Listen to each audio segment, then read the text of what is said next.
What would you do if someone offered you $10 million to lick his wound? Would you do it, or would you run for your life? Sit back and learn a thing or two from this shocking story. Tiwa had just arrived on campus with a victorious smile on her face. Yes, she finally entered school after 6 years of waiting. Not because she couldn't pass her exams, but because her parents were poor. Tiwa was the first child of 6 children. Her mother was a hairdresser at the salon, while her father was a primary school teacher. Life back home was tough.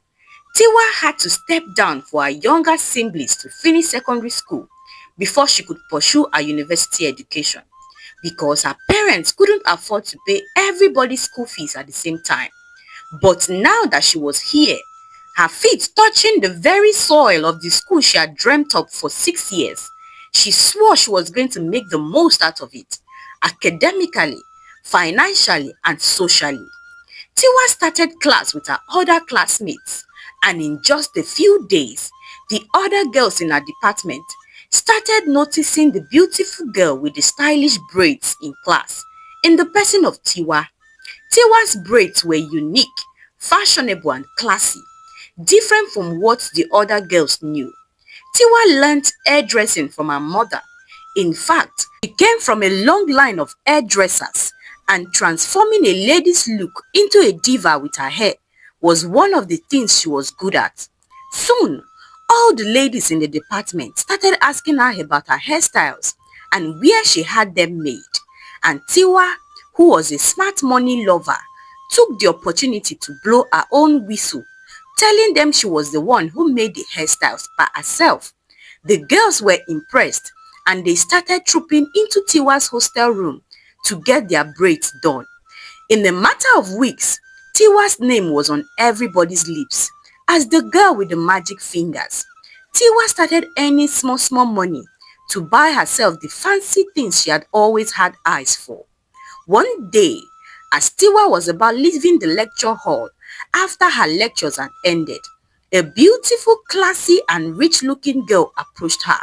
Her name was Debbie. "Hello, Tiwa," she said, smiling sweetly. Tiwa was first thrown off balance by surprise at the sight of the person standing before her. Not just standing, but saying hello to her. It was Debbie, one of the richest girls on campus.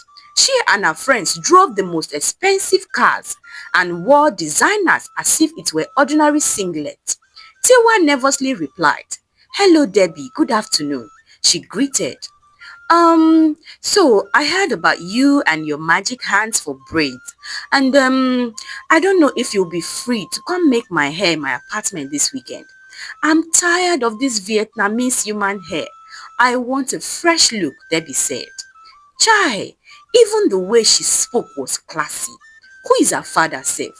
Her perfume wants to blind my nose, Tiwa thought to herself, and she quickly replied, "Okay, this weekend, I'm free this weekend. You will give me your address so I can enter transport and come early so we can start early," Tiwa said. "Oh, don't worry. I will send a driver to pick you up by 7 a.m. Saturday morning. Is that okay?" Debbie said as she brushed a lock of her expensive human hair away from her face.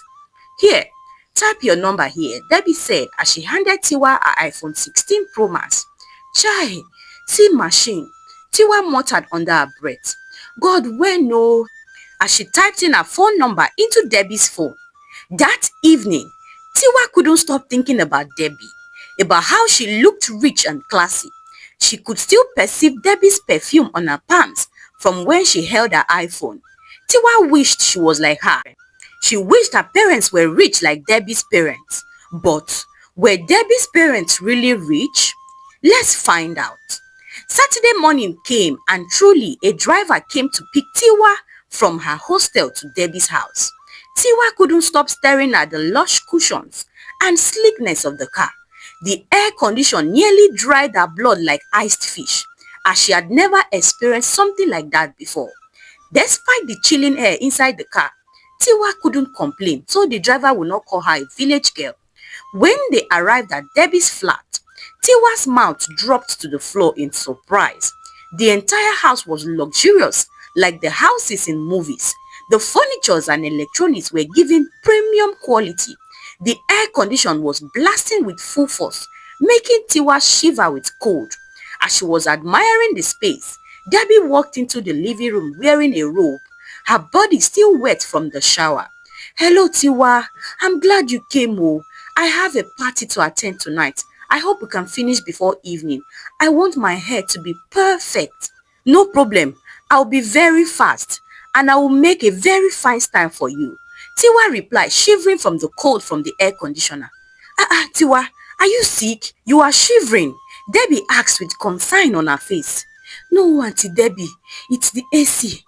It's very cold. I used to catch cold easily," she said. "Oh, I'm sorry. I will turn it off now," Debbie said as she turned off the air condition. "Do you feel better now?" "I'm sorry I'm such a bad host. What do I offer you? Champagne, juice or tea?" Debbie asked, but Tiwa shook her head in the negative. "Oh, okay. Then let me quickly change into something more befitting so we can start," she said as she disappeared into one of her luxurious bedrooms. A few moments later, Debbie emerged and Tiwa started braiding her hair in the living room. After a couple of minutes, they heard a knock on the entrance door, and it was two of Debbie's rich friends, Sophia and Amaka. They entered the living room and both sat on the couch with excitement on their faces. "Babe, tonight's party will be hot. All the big fishes are coming.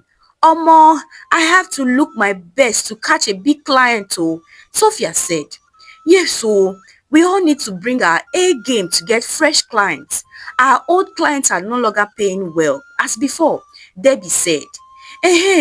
Talking about old clients, Amaka, how far your meeting with Chief? "You haven't given us any gist yet," Debbie asked. "My sister, that one. Can you imagine that old man? He paid me 700k instead of the 1 million we agreed. He claimed to have exceeded his transfer limit. Can you imagine?" Amaka said with irritation. "Ladies, that's why we can't miss this party," Sophia said. Tiwa stood there braiding Debbie's hair, but her ears stood like antenna, collecting all the juicy gist. And what shocked her was how these girls called millions like it was water. She was curious to know what they did for a living. That evening, Tiwa did a magic again with Debbie's hair. It pleased Debbie and her friends, and they complimented Tiwa for how the hairstyle turned out. That evening, Debbie gave Tiwa 100,000 naira for braids, something she had never seen before. All the other female students paid her 3k each for braids, and there she stood with a bundle of new notes. Tiwa was happy that she nearly knelt down to greet Debbie. That evening, the driver that brought her in the morning took her back to her hostel. When she got to her hostel room, Tiwa couldn't stop thinking about Debbie and her friends. The 100,000 naira she got from just a few hours of braiding hair was her father's monthly salary. That night, she made it her mission to find out Debbie's source of wealth and join in herself and elevate her life and family. For the next couple of days, Tiwa couldn't get her mind off Debbie's matter and her rich friends. But what surprised her was that Debbie and her friends didn't show up for classes the whole week. Where could they have gone? Were they in trouble? She thought to herself as she looked out for them every day in class. The next weekend, Debbie called Tiwa. "Hello Tiwa, how are you?" Debbie said on the phone. Auntie Debbie, I'm fine, no. How are you? I didn't see you in class all week. Hope you are fine," she asked with concern. But Debbie only chuckled lightly. "Tiwa, I'm fine. I went for a business trip in Dubai for a few days, but I'm back now. Can you come and make my hair tomorrow Sunday? I have an important meeting with a very important client and I want fresh looks," Debbie said. Yes, so Auntie Debbie, I'm free tomorrow. I'll come tomorrow morning." "Okay, good. I'll send my driver over," Debbie said as she hung up the call. The next day, Debbie's driver picked Tiwa from her hostel to Debbie's apartment where she braided her hair. That day, Debbie gave Tiwa another 100,000 naira. And for the next couple of months, Tiwa braided Debbie and her friend's hair every week. She drove the other students who paid 3k away, focusing on the big bucks. After a while, Tiwa made up her mind to ask Debbie the nature of her job and also beg her to show her the way. One day, after Tiwa was done braiding Debbie's hair, Debbie offered her the usual 100k for her services. But that day, Tiwa rejected the money. Why now? You don't want to accept payment for your services? Debbie asked with confusion on her face. No, Auntie Debbie, Tiwa replied. Then what is it? Is the money too small? Do you want me to add to it? You can tell me. No, Auntie Debbie. The thing is, don't be angry, but there's something I want to talk to you about. Talk to me about? What's up? Tiwa crossed her mind and went for the dive. Auntie Debbie, you see, I'm from a poor home. I'm the first child. My parents are suffering at home. And Debbie asked as she was feeling impatient already. Auntie Debbie, Tiwa said as she knelt down before Debbie. Please show me the way. I want to be like you. You and your friends are so rich. I want to also be rich. Please help me. Tiwa said as tears welled up in her eyes. Oh, please get up, Tiwa. Do you know the job that we do? Debbie asked and Tiwa shook her head in the negative. Okay, we are into the hospitality business. We take care of our clients' needs and they pay us for our services. You're a fine girl, but this business is very risky. I don't think I would want to introduce another girl to this business, Debbie said with seriousness on her face. Tiwa begged Debbie with tears streaming down her face, narrating her family history to Debbie. But Debbie shook her head. Tiwa, face your studies. This job is not for everybody, Debbie said. But Tiwa, who was determined to get rich by all means possible, didn't give up. She begged profusely, and after minutes of back and forth between the ladies, Debbie said, Okay, Tiwa, I will think about it and let you know my reply. Thank you, Auntie Debbie. Thank you, Auntie Debbie. God bless you. God bless you, Tiwa chanted with gratitude. For the next couple of days, Tiwa waited for Debbie's call anxiously, checking her phone every minute for a call or even a message. And after days of excruciating wait, Debbie called one morning. Hello, Tiwa. I have thought about what we discussed the other day, and I also spoke with my boss. She would love to meet you. So get ready tonight. I'll pick you up by 7 p.m. After that call, Tiwa leaped for joy. He felt like she had just won a lottery. That day, she didn't go for lectures. She carefully picked out her nicest outfit for the meeting. And at exactly 7 p.m., Debbie was waiting in her car outside Tiwa's hostel. Tiwa hopped on the car with excitement, and Debbie began in a low but serious voice. Tiwa, you know you can still change your mind and go back, right? But after this meeting today, there is no going back home. This is a very serious business. Any mistake can cost you your life, Debbie warned sternly. But Tiwa, who was too excited at the prospect of becoming rich by any means possible, ignored all Debbie's warnings. That night, Debbie blindfolded Tiwa's eyes with a cloth so she wouldn't know where they were headed or the direction to the place. After minutes of driving, the car suddenly stopped and Debbie took off the blindfold from Tiwa's eyes. Tiwa couldn't believe the sight in front of her. It was a gigantic mansion. She wondered if people lived inside. Shortly afterwards, Debbie led Tiwa inside the mansion and asked her to take a seat while they waited for their boss. And after an hour, a fierce-looking chubby woman with cheeks that were larger than life itself entered the living room. Immediately, Debbie stood up straight and greeted, "Good evening, Mama." Mama? Was she Debbie's mom? Tiwa wondered, but she quickly stood up and greeted the woman, who had a perpetual scowl on her face as if she had just licked lime. How are you, Debbie? Have a seat. Is this the new girl you told me about? Yes, Mama. She's fine and she's clean too. Did you tell her about our modus operandi? Yes, Mama, I did, Debbie replied. Okay, girl, stand up, Mama said, directing her gaze towards Tiwa. Tiwa stood up abruptly, intimidated by the fierce look from Mama. Step forward, she said with a commanding voice that had Tiwa shaking. Turn around, she commanded. Mama scanned every inch of Tiwa's body and smiled. She's a catch, but she's very crude. She needs to be cleaned up. Debbie, that's your assignment for tomorrow. Take her shopping and have her cleaned up for tomorrow evening. Alhaji Sani needs company tomorrow evening, Mama said. And you, young girl, are you a virgin? No, ma. Good. Tomorrow evening is your first trial. Don't mess anything up for me, else I would mess up your entire life, Mama warned sternly. That night, Debbie blindfolded Tiwa's eyes again and took her all the way down to her hostel before she removed the blindfold. Instead of Tiwa to be afraid or wary of what she was getting herself into, she was excited. The next day, Debbie took Tiwa shopping for luxury clothes, shoes and hairs. She took her to the spa and gave her a complete makeover. Tiwa stared at her reflection in the mirror, and the person that stared back at her was beautiful and classy and rich. Yes, this is the real Tiwa, she muttered to herself. That night, Debbie dressed herself in one of the luxury items they bought earlier that day, and exactly 9 p.m. sharp, a black SUV parked in front of her hostel to pick her up for a meeting with Alhaji Sani. That night, Tiwa was also blindfolded and whisked away to an unknown destination, with her fate unknown too. What happens now?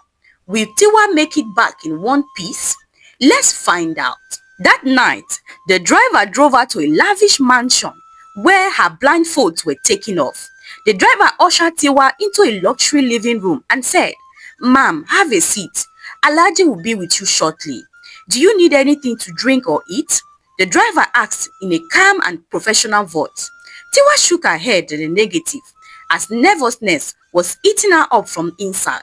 She didn't know what to expect, but she was determined to see it to the end. She was determined to make it big. Shortly afterwards, a young man in his late 30s came downstairs wearing a white robe. "Hello," he said. "You must be the new girl," he said, smiling sweetly. Tiwa stared at him with shock and confusion on her face. She was coming to meet with Alhaji Sani, but the person that stood in front of her looked like Brother Sani instead of Alhaji. Was there a mix-up somewhere, or is Alhaji Sani his father? Tiwa thought to herself with a frown on her face. Alhaji Sani noticed Tiwa's internal conflict and said, "Are you disappointed to see me? Or were you expecting someone different?" Alhaji Sani said as he laughed lightly. "No, sir. I thought I thought you were an old man." Alhaji burst into laughter. "Really? Well, I'm sorry to disappoint you. I'm not old, and please be free with me," he said, smiling. "Is this your first time?" "Yes, sir," Tiwa replied nervously. I can tell. Relax, I don't bite. I won't force you to do what you don't want to do," Alhaji Sani said. "If you want to leave, you can tell me. My driver will drop you off. If you want to stay, then you need to sign this document," Alhaji Sani said as he handed the document to Tiwa. "But know that once you sign the document, you are mine, and you will do anything I want," he said with seriousness. Fear gripped Tiwa for a moment, but she forced her fears to the back of her mind, willing herself to think about the money involved in the business. And without even going through the contents of the document, Tiwa appended her signature, signing her life away to Alhaji Sani. What happens now? What is the fate of Tiwa? Let's find out. After Tiwa finished signing the document, she handed it to Alhaji Sani, who smiled and said, "Good." Shortly afterwards, he took off his white robe, revealing just his white singlet and boxers. "Come here, Tiwa," he commanded. "Lick my wound," he said, as he patted his legs slightly. Tiwa froze in fear. This was not what she was expecting. Lick his wound? "Why, sir?" she asked. "Tiwa, no questions. Didn't you read the agreement on the contract?" Tiwa swallowed hard. No, she didn't read the agreement. She was too excited that she signed immediately. "Okay, Tiwa, I want you to lick my wound because it tickles and it helps me relax," he said, motioning to Tiwa to come closer. Tiwa couldn't move her legs from the spot she stood. She hadn't seen the wound yet, but her heart was already pounding vigorously inside her chest for what was to come. "Tiwa, Don't keep me waiting. You are mine now. Come here and do your job, Alajisani said as he was getting impatient. But Tiwa couldn't move. She was now shaking from fear. When Alajisani saw that she was not doing his bidding, he brought out a briefcase that was beside the chair he sat and opened it up, revealing new bundles of hard currencies. Tiwa, lick my wound and make me happy, and all my money is yours, he said, pointing to the briefcase filled with cash. And what do they say? That money answereth all things. Before you know, Tiwa started moving towards Alhaji Sani. She was scared, but the thought of the money overshadowed all the fears in her mind. Tiwa came very close to Alhaji Sani and knelt down before him. She took a closer look at the wound, but was surprised that it was not an open wound at all. It was more like big pimples covering his legs up to his belly. Tiwa sighed in relief. It wasn't as bad as she had expected. I will brush my mouth very well when I get home, she thought to herself as she got to work, licking and sucking. That night, Tiwa returned home with bundles of cash, not just cash but dollars. She felt on top of the world. She was rich. That night, she brushed her teeth and tongue 7 times to clean her mouth. But could brushing prevent what was to come? Let's find out. For the next couple of months, Tiwa's life took a dramatic turn for the better. Tiwa, the hairdresser, who did braids for students for 3K, was now living large, wearing expensive clothes, driving an expensive car, and living in a tastefully furnished apartment. Every week, she would meet with Alhaji Sani and do her business with him, and in return get huge amounts of cash. One weekend, Tiwa decided to go home and visit her poor parents. She bought expensive wrappers for her mother, clothes and shoes for her father and siblings. When she got to their house, her parents were shocked to see their daughter, who left for school a while ago, returning home like a billionaire daughter. Tiwa, where did you get money to buy car and all these gifts? Have you started following bad friends? Her father asked with shock on his face. Daddy, no. My boyfriend is from a rich family. Oh. He gave me his car to be driving and bought all these gifts for me. Tiwa lied. Eh? Boyfriend? Tiwa, I didn't send you to school to follow rich boyfriend. I sent you to school to study. If you want to marry him, tell him to bring his family to come and pay your bride price and make it official, Tiwa's father said as she was suspicious of his daughter's sudden wealth.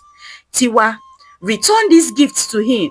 Tell him thank you for us, but no, we will not accept this gift. We might be poor, but we have dignity. When he pays your bride price, then we can accept his gift. And be very careful, my daughter. All that glitters is not gold. Tiwa felt bad that her father had rejected her gift, but her mother passed the back door and collected the gift without her husband's knowledge. Tiwa, my daughter, don't mind your father, eh? You know how he can be, him and his pride. This your boyfriend, tell him to come and see us soon, eh? Mama Tiwa said. Tiwa gave her mother large sum of money to upgrade her business and the house. After Tiwa returned back to school, she noticed that Alhaji Sani hadn't called her for days, and days turned into weeks. Tiwa felt happy as she wasn't comfortable licking his pimples anymore. Good riddance, she said to herself. She had made millions from him alone, and that was enough for her to establish herself. She didn't need him anymore. But after a few days, things started going south. At first, Tiwa started noticing some rashes around her legs, to her thighs, up to her belly. She ignored it, thinking she must be reacting to the new skincare product that she just bought. But after some days, the rashes increased and they became rather uncomfortable and itchy. Tiwa went to the hospital to have them checked, and the doctor prescribed some antibiotics and ointment for the rashes. Tiwa returned home and did as the doctor had instructed, and in a few days, the rashes disappeared just as fast as it came. Tiwa was relieved and she went on with her life and new business. But after a few weeks, the rashes returned, but this time they were bigger, like big pimples, covering her legs up to her chest. The pimple were sore and more painful and made Tiwa very uncomfortable. She applied the ointment and antibiotics from her previous hospital visit, but her condition worsened. After a couple of days, Tiwa returned to the hospital where the doctor prescribed a new set of antibiotics and ointment. But Tiwa's pimples increased even after applying those antibiotics and ointment, and in just a few days, her pimples grew into boils, painful boils that made it difficult for her to sit, walk or even sleep.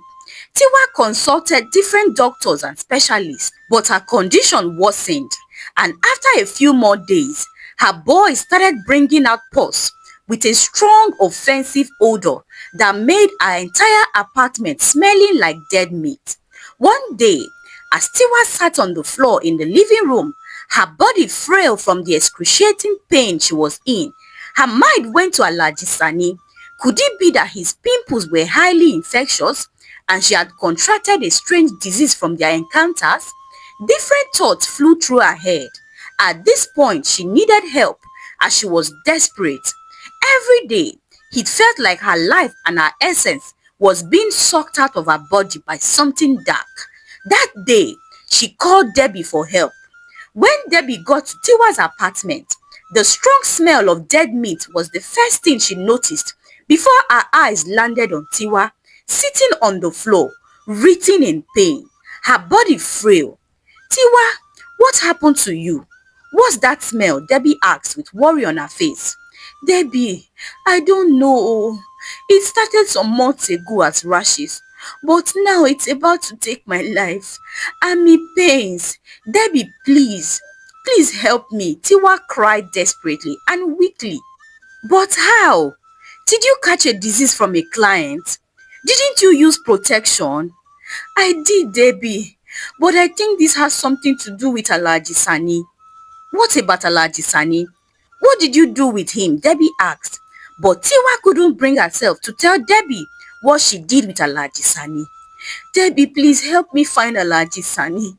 I think he's responsible for this," she said, crying bitterly. "Tiwa, what did you do with Alhaji Sani? Talk now," she said as she was getting impatient. But Tiwa kept mute. Tiwa, I don't know what to say, but I warned you about this kind of business, but you wouldn't listen. And as for Alhaji Sani, we can't just find him, as his identity is top secret in this business. Someone else linked Alhaji Sani to Mama, and we don't know him, or where he lives, or what he even does. We can't even trace him. That is the number one rule in this business. Confidentiality, and you know it.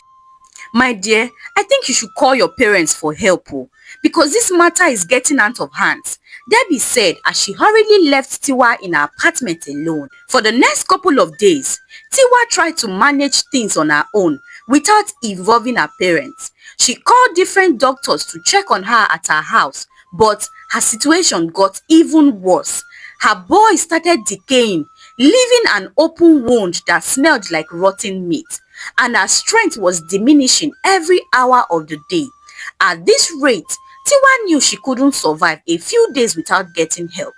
That day, she reached for her phone and called her parents for help.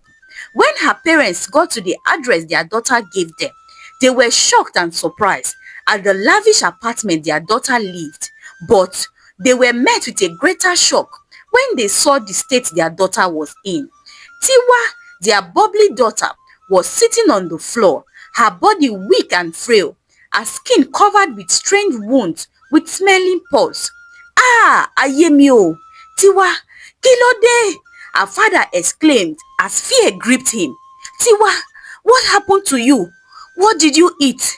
Where did you go to?" her mother asked with panic as tears streamed down her face. "Mommy, Daddy, help me, help me." Tiwa cried weakly with the last strength in her body. That day, her parents chartered a taxi to take her to the hospital. But as soon as the taxi driver saw the state Tiwa was in and the smell oozing from her body, he rushed out of the apartment with fear and panic. "This one na dead body o. This one don die already, dey rot already," he said as he drove off. Tiwa's parents desperately searched for a taxi to take their daughter to the hospital, but no driver wanted to carry a walking corpse on their vehicle.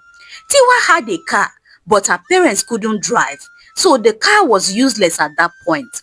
After hours of searching frantically, they finally found a good Samaritan who carried Tiwa on a vehicle to the hospital. When they got to the hospital, Tiwa was admitted and all manner of tests were carried out to ascertain the cause of her problems, but the results all came back clean. After spending days in the hospital with no improvement at all and Tiwa nearing death's door, her parents decided to take her to Baba Shola's house. Baba Shola was a great medicine man who knew his way around herbs. His house was close to Tiwa's family's house. When Tiwa's parents brought Tiwa to Baba Shola's house, she was very weak and could barely speak. Immediately Baba Shola sighted her. He shouted, "Ah, Iwo, abomination! This child has beaten more than she can chew. She has bought death with her own two hands." Baba Shola turned to Tiwa's father. "My friend, tell your daughter to confess what she had done to bring this disaster upon herself. She is already a walking corpse. She is already at death's door. My medicines and help will have no effect. Tell her to confess. Maybe the ancestors will forgive her and revive her. If not, prepare for her burial." Baba Shola dropped the bombshell. Tiwa's parents burst into tears and knelt down before Baba Shola, begging him to save their daughter. "Baba Shola, do something. Please help our daughter. There must be something you can do to help her. Please help us," they pleaded. But Baba Shola only shook his head in sorrow. "Greed has led your daughter here. Take her home and mourn your child," he said. That night, Tiwa's parents carried their daughter home with all hope lost. They begged their daughter to confess what she did, but Tiwa couldn't bring herself to say anything. She made a pact with Alhaji Sani not to say anything to anyone about their encounters. Days passed and Tiwa was indeed very close to death's door. One of her legs had completely decayed. Her breath was short and shallow. But that day, Tiwa started convulsing suddenly. Fear gripped her parents and they didn't know where to take their daughter to. Papa Tiwa carried his daughter out of their house in panic, with Tiwa's mother running behind them. They ran into a church that was just a few blocks away from their house, and luckily, the pastor was conducting a prayer session inside the church. Tiwa's parents rushed towards the altar with their daughter. "Pastor, please help our daughter," they begged with tears on their faces. Immediately the pastor sighted Tiwa. He shouted, "Death, not today, not under my watch. Leave this soul now. She has taken refuge under the shadow of the Almighty." The pastor immediately poured his bottle of anointing oil into Tiwa's mouth, and immediately Tiwa, who was convulsing with her eyes rolled to the back of her head, heaved a deep sigh of relief. As if a deep burden was just taken off her shoulders, and she regained her consciousness and saw herself sitting on a chair inside a church. "Child, what have you done? Confess your sins and be free of this death that is hovering around you to take your life. Confess your sins and be liberated from the covenant you have ignorantly made with death," the pastor said to Tiwa with soft eyes and voice. Tiwa looked around and she saw her parents crying bitterly, begging her to confess to save her own life. After minutes of hesitation, Tiwa opened her mouth and revealed everything that she did in school with Alhaji Sani and the other rich billionaires she met with. Her parents were shocked to their bones, but they were more concerned about their daughter's survival. That day, the pastor prayed for forgiveness for Tiwa and anointed her and told her to go and sin no more. "Child, all that glitters is not gold, and greed is the fastest way to doom. Contentment is great gain," he said, as Tiwa's parents carried their daughter home. 1 year later, Tiwa went back to school in clutches. One of her legs was severely affected that it couldn't be saved, so it had to be amputated. But Tiwa, who had seen hell for the past couple of months, was grateful to be alive When she resumed classes, everybody stared at her, some with pity, others with an expression that she couldn't explain, but she ignored their stare. Later that week, she was told that Debbie and her rich friends suddenly disappeared from school and nobody has seen or heard from them since then. Tiwa wondered what had become of them, and she was grateful for her second chance at life, and she vowed to make the most out of it in the right ways possible. Hi lovelies, what do you think of the story? Let me know about your thoughts in the comment section below. The moral of this story is that contentment is great gain. There are no shortcuts to making wealth in life. Greed is the fastest way to doom. Share this story with your loved ones and don't forget to give this video a thumbs up. Subscribe to our channel if you haven't done so. And until I bring another juicy and interesting story your way again, bye for now.